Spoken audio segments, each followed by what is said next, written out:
Hey YouTube, what is up? Today we're going to be talking about the iPhone 7's lack of a headphone jack. This should be fun.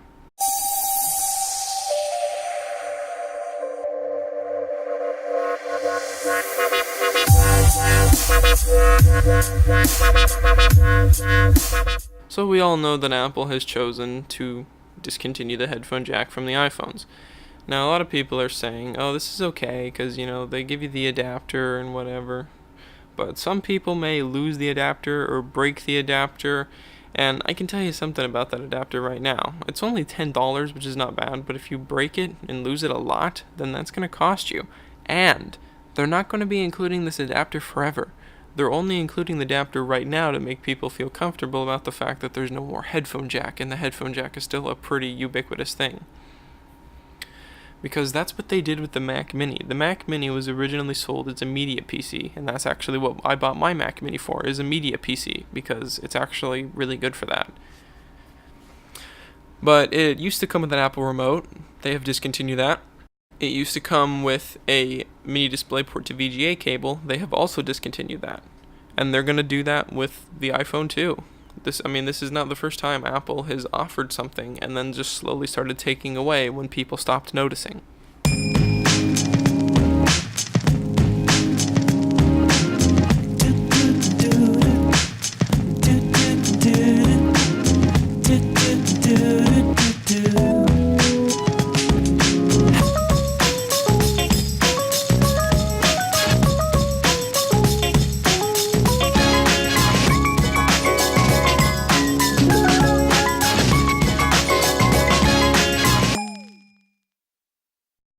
Some people think that it's better not to have the headphone jack because, the lightning port gives you better quality because it's higher bitrate than the 3.5mm jack, but that's not true because that's not how that works.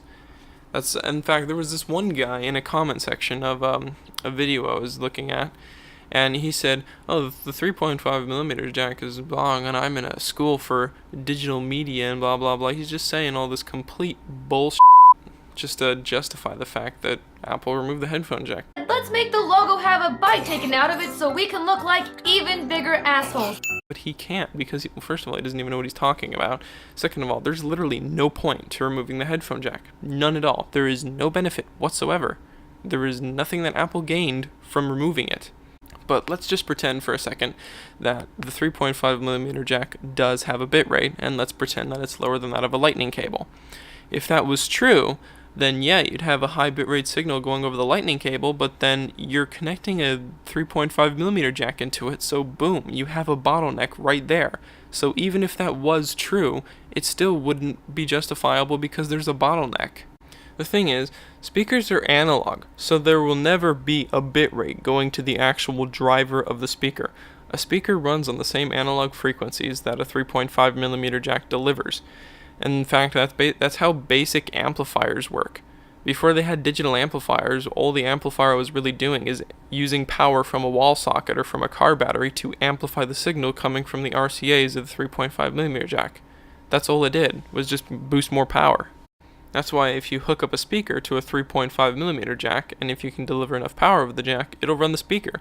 But if you hook USB up to a speaker, nothing will happen because the speaker doesn't have any kind of internal processing or anything to decode the information that the USB is sending it. All a speaker is an electromagnetic pulley system. That's it. This is the aux cable and this is the speaker. They match up perfectly. This is USB and the speaker. Something's not right there, as you can see. The other problem is you have to buy another adapter if you want to charge the phone and listen to the music through your aux headphones. Unless you have Bluetooth headphones, which are not 100%. They've changed over the years and they've gotten a lot better, but my 2010 Camry has Bluetooth in the radio and it sounds absolutely terrible. There's so much feedback and distortion, and the bass is just overpowering all of a sudden, and there's almost no highs, and when there is highs, it's nothing but hissing, and that's because it's an older revision of Bluetooth. And Bluetooth just wasn't that good. Until just recently, Bluetooth started getting good. So yeah, Bluetooth is good, but you'll have to charge those headphones eventually, so that's just another thing to throw on the charger at night. And they're also pretty expensive. A $15 pair of aux headphones will sound better than a $35 pair of Bluetooth headphones.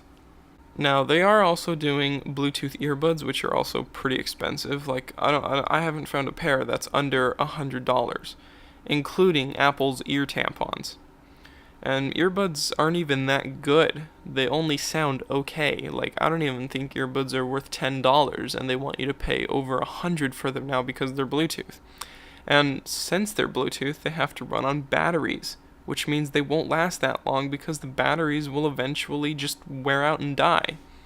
Another problem with these headphones is there's nothing linking them together. So if you drop one and it rolls under the fridge, or you lose one somewhere and then you just give up easy because you're a simpleton who bought an iPhone, then you end up buying another pair, and then now you found the other pair, so now you have two identical pairs of headphones in your house that are not compatible with each other, and it can get frustrating.